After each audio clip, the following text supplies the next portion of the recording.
Hello नमस्कार दोस्तों, मैं रवि शर्मा स्वागत करता हूं आप सभी लोगों का आज की इस वीडियो में। आज की वीडियो में लेकर आया हूं बीएससी एग्रीकल्चर थर्ड सेमेस्टर में जो सब्जेक्ट है हमारा crop production and technology, kharif crop first का।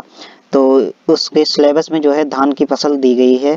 तो धान की फसल में जो श्री पद्धति आती है उसके बारे में आज डिस्कस करने वाले हैं। तो अगर आप लोगों ने चैनल को सब्सक्राइब नहीं किया है तो सब्सक्राइब कर लीजिए, साथ में बेल आइकन को भी दबाइए जिससे मैं जो वीडियो डालूं उसकी नोटिफिकेशन आपके पास सबसे पहले पहुंचे। तो ज़्यादा देर ना लेते हुए वीडियो करते हैं स्टार्ट। तो देख लेते हैं system of root intensification in paddy, ठीक है, जो कि CRD कृषि विज्ञान केंद्र सेवनिया, जिला सीहोर, मध्य प्रदेश के द्वारा जारी की गई है। तो इसमें देख लेते हैं SRI पद्धति क्यों, ठीक, तो क्यों है, तो इसके बारे में थोड़ी सी जानकारी ले लेते हैं। बीज की आवश्यकता कम होने से बीज प्रतिस्थापना दर में वृद्धि लाना संभव है और प्रति इकाई क्षेत्र में 50 से 150% तक पैदावार में वृद्धि बढ़ाई जा सकती है। इसलिए और सिंचाई जल की आवश्यकता में लगभग 50% की दर की बचत होने से जल उत्पादकता में वृद्धि होगी और पोषक तत्वों के ह्रास में कमी होने से उर्वरक उपयोग क्षमता में वृद्धि होगी और कतारों में बीज हस्तचलित निदाई यंत्रों के उपयोग में जो है सुगमता होगी, सरलता होगी और धान के दानों की दराई के समय कम टूटन, फलस्वरूप उच्च गुणवत्ता के चावल की अधिक प्राप्ति होगी। और उसके बारे में देख लीजिए आप लोग कि फोटो भी लगाया हुआ है। और नीचे देख लेते हैं, नीचे बताया गया है कि SRI पद्धति से धान उत्पादन के मुख्य सिद्धांत। तो जो श्री पद्धति से जो है श्री पद्धति से धान उत्पादन के जो है मुख्य सिद्धांत पढ़ लेते हैं। धान के जलीय पौधा नहीं है, धान जो है एक जलीय पौधा नहीं है, लेकिन फिर भी जो है धान के खेत में उगाया जाता है और पानी भरे खेतों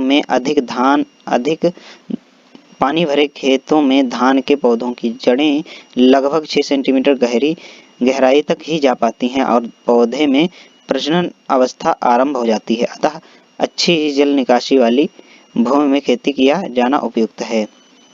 तो इसमें यह बताया गया है कि जो 6 सेंटीमीटर तक ही गहराई तक जो है इसकी जड़ें जा पाती हैं और प्रजनन की अवस्था तक जो है ये अवस्था प्रारंभ हो जाती है। 6 सेंटीमीटर तक गहराई तक पहुंच पाती हैं और उसके बाद जो है प्रजनन की अवस्था प्रारंभ हो जाती है और अतः अच्छी जल निकास वाली जो है भूमि में खेती किया जाना उपयुक्त है। अच्छी जल निकासी वाली अर्थात कहने का मतलब ये है कि जहाँ से जल ना निकल सके वहाँ पर क्या होगा, पौधा जो है सड़ने लगेगा, गलने लगेगा। तो इसलिए कहा गया है कि जल निकासी वाली सुविधा उसमें होनी चाहिए खेत में और जहाँ तक हो सके खेत समतल ही होना चाहिए। धान पौध 15 दिन से अधिक अवधि का होने पर वृद्धि कम कर देता है, अतः 15 दिन से कम अवधि की पौध की रोपाई की जाती है। और पारंपरिक पद्धति में धान की पौध को नर्सरी से उखाड़ने के कुछ समय जैसे कि 1 से 3 दिन बाद रोपाई करते हैं, जिससे पौधों की अच्छी वृद्धि नहीं हो पाती है। कम संख्या में कंसे जो है निकल पाते हैं तथा जड़ों का विकास जो है प्रभावित होता है। SRI पद्धति में नर्सरी से पौधे जो है उखाड़ने के तुरंत बाद ही मुख्य खेत में जो है इसकी रोपाई कर देना उचित होता है, जैसा कि आज के किसान जो है करते आ रहे हैं।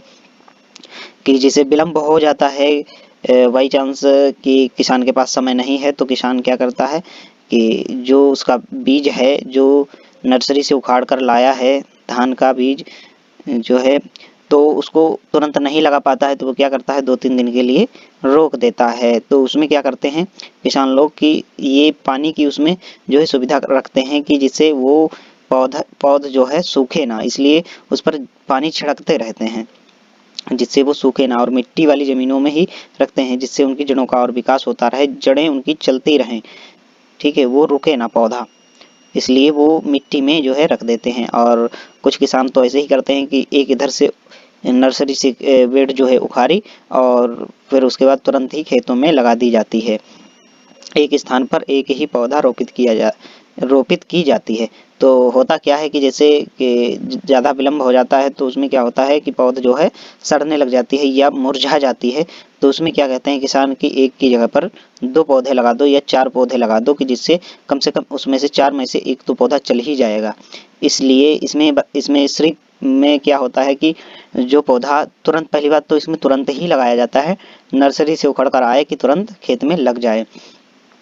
वही इसमें बताया गया है कि ज़्यादा विलम्ब नहीं करना चाहिए और जो कि है कि नर्सरी से पौधा उखड़ कर आए और तुरंत ही लग जाए। और जब तुरंत लगेगा तो वो पौध जो है हरी भरी होगी और उसके चलने के चांसेस ज़्यादा होंगे। ठीक है, तो वही बताया गया है कि एक ही पौधा उसके लिए इनफ होगा। पौधे की दूरी अधिक रखने से जड़ों की वृद्धि ज़्यादा होती है, कण से अधिक संख्या में निकलते हैं। तो इसमें ये चीज़ और बढ़ा दी गई है, जैसे मतलब सही है कि किसान क्या करते हैं कि ज़्यादा उपज लेने के लिए और सोचते हैं कि अगर हम ज़्यादा बीज लगा देंगे तो जो है धान हमारे बहुत बढ़िया हो जाएंगे और ज़्यादा निकलेंगे। लेकिन ऐसा श्री पद्धति में ऐसा नहीं है, बल्कि इसमें बताया गया है कि ज़्यादा पास पास पौधे जो है नहीं होने चाहिए, क्योंकि अगर पास होंगे तो उनका विकास अच्छे से नहीं हो पाएगा। और फिर है खेत में वायु संचार अच्छा होता है, जिससे स्वस्थ एवं मजबूत कण से निकलते हैं तथा बालियों में दाने का भराव भी अधिक होता है। इसमें बताया गया है कि जो है अगर दूर दूर हम पौधों को लगाएंगे तो वो स्वस्थ पौधे होंगे, जिससे उनके जड़ों तक जो है आराम से वायु जो है पहुंचती रहेगी और वो कण से उनके जो है मजबूत होंगे और बालियों में जो है दाने के भराव होंगे।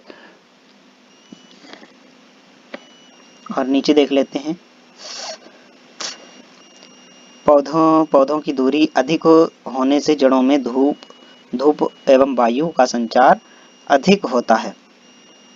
पौधों की दूरी अधिक होने पर, जैसा कि अभी हमने बताया था कि पौधों में अगर जगह ज़्यादा होगी, उसमें दूरी ज़्यादा होगी कि जैसे पौधे के आसपास की जो जगह है वो खाली होगी, तो उसमें क्या है कि पौधे तक आराम से वायु पहुंच जाएगी, वायु का संचार उसमें बना रहेगा और धूप का भी संचार बना रहेगा, जिससे धूप भी सीधे पौधे पर जाकर गिरेगी और फलस्वरूप कीटों व बीमारियों का प्रकोप कम हो जाएगा। तो जैसे उसमें क्या है कि अगर पास पास लगाएंगे हम उस पौध को तो क्या होगा कि वहाँ पर एक अंधेरा सा छाया रहेगा। ठीक है, जिससे उसमें क्या होगा कि कीट पतंगे, मच्छर वगैरह और जो है कीट पतंगे जो हैं ज़्यादा उसमें पलेंगी।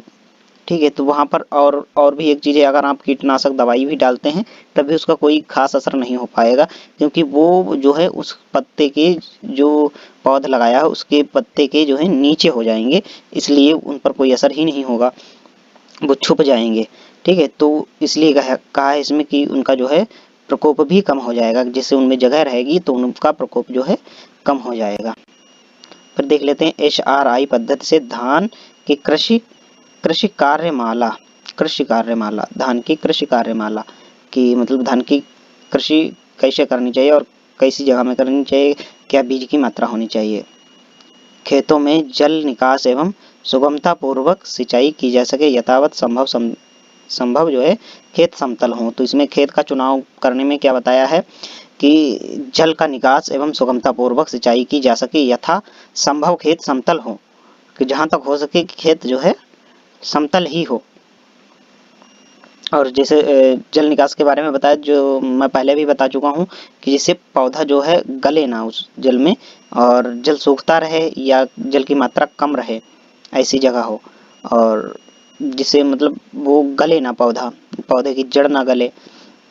बीज की मात्रा देख लेते हैं, बीज की मात्रा जो है क्षेत्र विशेष के लिए अनुशंसित किस्मों के उच्च गुणवत्ता वाले बीजों का चुनाव करें। प्रति एकड़ 2 से 3 किलोग्राम बीज की आवश्यकता होती है। पारंपरिक रोपा पद्धति हेतु 40 से 50 किलोग्राम बीज हेक्टेयर, 40 से 50 किलोग्राम क्या है प्रति हेक्टेयर के हिसाब से, बीज प्रति हेक्टेयर के हिसाब से, किलोग्राम बीज प्रति हेक्टेयर के हिसाब। और फिर इसमें बताया रोपणी अर्थात नर्सरी तैयार करने की विधि। नर्सरी कैसे तैयार होगी धान की, तो रोपणी हेतु चुने गए खेत की 2-3 बार जुताई कर बखर चलाकर मिट्टी भुरभुरी बना लें। आज के समय में तो वो आ गया है रूटावेटर, तो रूटावेटर से जो क्या है किसान अपनी भूमि को क्या करते हैं भुरभुरी बना लेते हैं। तत्पश्चात 1 मीटर चौड़ी 1 मीटर चौड़ी एवं 10 मीटर लंबी तथा 15 सेंटीमीटर ऊंची क्यारी बनावे और क्यारी के दोनों ओर सिंचाई हेतु नाली बनाएं। जो है उसकी सिंचाई के लिए क्या है, क्यारी की दोनों तरफ क्या है, नालियां बनाए। जैसे देखिए इधर बनी हुई है क्यारियों की दोनों तरफ जो है ये जो है नालियां बनी हुई हैं दोनों तरफ। और फिर क्या बताया गया है कि क्यारी तैयार होने पर 50 से 60 किलोग्राम नाडेप कंपोस्ट खाद या गोबर की खाद 10 वर्ग मीटर क्षेत्र में मिलाएं। तैयार क्यारी में धान के उपचारित बीज को छोड़कर पुनः ऊपर से कंपोस्ट गोबर खाद से बीजों को पूर्णतः ढक दें। पूर्णतः क्या है, बीजों को ढक दें। और प्रति क्यारी 120 ग्राम बीज की मात्रा रोपणी में डालनी चाहिए। और फिर है रोपणी की बोनी के बाद प्रथम सिंचाई झारे से करें। झारे से मतलब हल्की सिंचाई करें। और इसके बाद रोपणी के दोनों तरफ उपलब्ध सिंचाई नाली से सिंचाई करें। इसके उपरांत क्या है, नाली के द्वारा जो है सिंचाई करें। और इसमें बुवाई करते हुए दिखाया भी गया है। रोपाई के बारे में देख लेते हैं। रोपाई 10 से 12 दिन के धान के पौधे 2 पत्ती आने पर SR पद्धति से रोपाई हेतु उपयुक्त होते हैं। इन पौधों को बीज एवं मिट्टी सहित नर्सरी से सावधानी पूर्वक निकालना चाहिए तथा 15 से 30 मिनट के अंदर ही मुख्य खेत में पौधों की रोपाई कर देनी चाहिए। रोपाई में कतार से कतार की दूरी 25 सेंटीमीटर एवं पौधे की दूरी जो है 25 सेंटीमीटर रखें। 25 बाई 25 होनी चाहिए। रोपाई के समय पौधों की जड़ें सीधी रहें एवं रोपाई 2 सेंटीमीटर गहराई पर करें। रोपाई किए जाने वाले खेत में पानी का भराव नहीं होना चाहिए। जैसा कि बताया था हमने कि पानी भराव नहीं होना चाहिए, जिससे उसमें क्या है, जो पौधा जो है वो गले ना। पोषण तत्व प्रबंधन कैसे कर सकते हैं। मिट्टी परीक्षण परिणाम अनुसार पोषक तत्वों की पूर्ति करना अधिक लाभकारी होगा। जैविक खादों नाडेप या गोबर की खाद, केंचुआ की खाद, नील हरित काई अजोला PSB कल्चर का समन्वित उपयोग किया जाना चाहिए। किस्मों एवं भूमि की ऊपरी क्षमता अनुसार उर्वरकों का उपयोग करना चाहिए। जैविक खाद के रूप में 0.8 टन प्रति एकड़ की दर से नाडेप कंपोस्ट खाद या गोबर खाद PSB कल्चर का उपयोग किया जाना चाहिए। पोषक तत्व की आवश्यकता देख लेते हैं। इसमें पोषक तत्व जो है नाइट्रोजन जो है 48 किलोग्राम प्रति एकड़ के हिसाब से, फास्फोरस जो है 24 किलोग्राम प्रति एकड़ के हिसाब से और पोटास जो है 16 किलोग्राम प्रति एकड़ के हिसाब से होना चाहिए। और रासायनिक उर्वरक की मात्रा किलोग्राम प्रति एकड़ के हिसाब से है। उर्वरक जो है ये इस लाइन में हो गए उर्वरक और इसमें हो गए उनकी मात्राएं। यूरिया जो है 85 और DAP की 52 और म्यूरेट ऑफ पोटास की 27, जिंक सल्फेट की 10। रासायनिक उर्वरक उपयोग का समय देख लेते हैं। अवस्था जो है मचाई से पूर्व। उर्वरक की मात्रा जो है DAP 25 kilogram, urea 30 kilogram plus potash 26 kilogram plus zinc sulphate 10 kilogram. और कण से निकलने पर जो है 20 से 30 दिनों में क्या है, यूरिया 25 किलोग्राम। और फिर गभोट अवस्था में यूरिया 25 किलोग्राम देना चाहिए। नोट में बताया गया है कि मृदा परीक्षण के आधार पर उर्वरकों का उपयोग करें। जल प्रबंधन, खेत में समुचित नमी बनी रहनी चाहिए। खेत में पानी का जमाव न हो ऐसी व्यवस्था करना आवश्यक है। देखो एक ही लाइन को कितनी जगहों पर उपयोग किया गया है। भूमि के प्रकार के आधार पर वानस्पतिक वृद्धि के समय हल्की सिंचाई करें ताकि पौधे की जड़ें लगातार नमी युक्त परिस्थिति में रहें। हल्की सिंचाई करें मतलब बार बार सिंचाई करनी है, लेकिन हल्की सिंचाई करनी है। ये नहीं एक बार भर दिया महीने भर के लिए नीचू, ऐसा नहीं, हल्की सिंचाई करनी चाहिए। फसल में कण से निकलने की अवस्था के समय कुछ दिनों 2 से 4 दिन खेत को सूखने दें ताकि भूमि में हल्की दरार आ जावे। ठीक है, क्या है कि भूमि को सूखने भी दें जिससे हल्की दरार भूमि में आ जाए। और फिर इस प्रक्रिया से पौधों की संपूर्ण शक्ति कण से निकालने में लगेगी और एवं एक समान भरपूर दाने युक्त वालियों वाले कण से निकलेंगे। फूल एवं दाने भरने की अवस्था पर खेत में पर्याप्त नमी अवश्य रहे।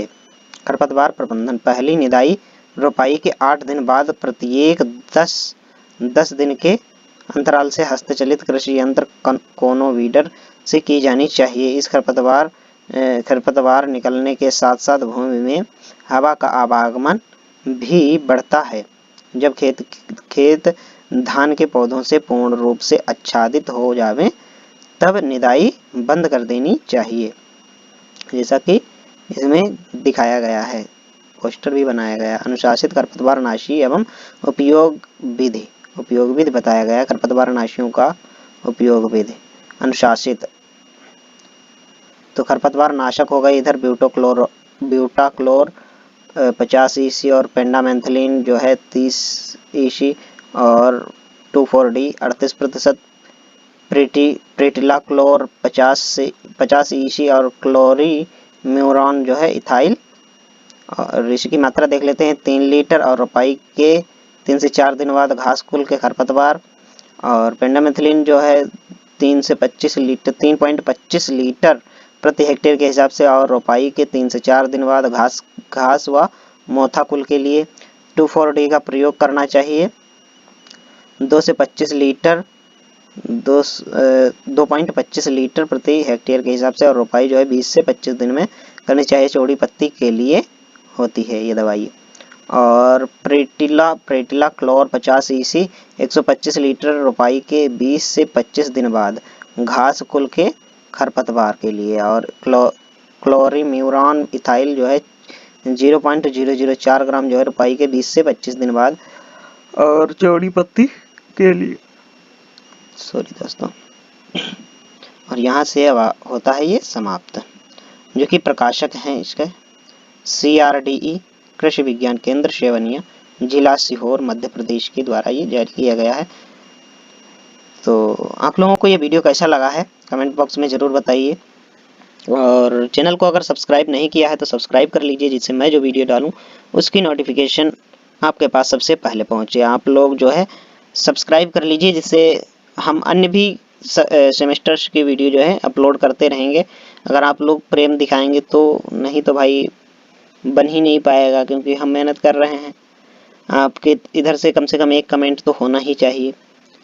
फिर भी आप लोगों को ये वीडियो कैसा लगा है कमेंट बॉक्स में एक बार ज़रूर बताइए। मिलते हैं किसी नेक्स्ट वीडियो में, तब तक के लिए जय हिंद, जय भारत, राम राम।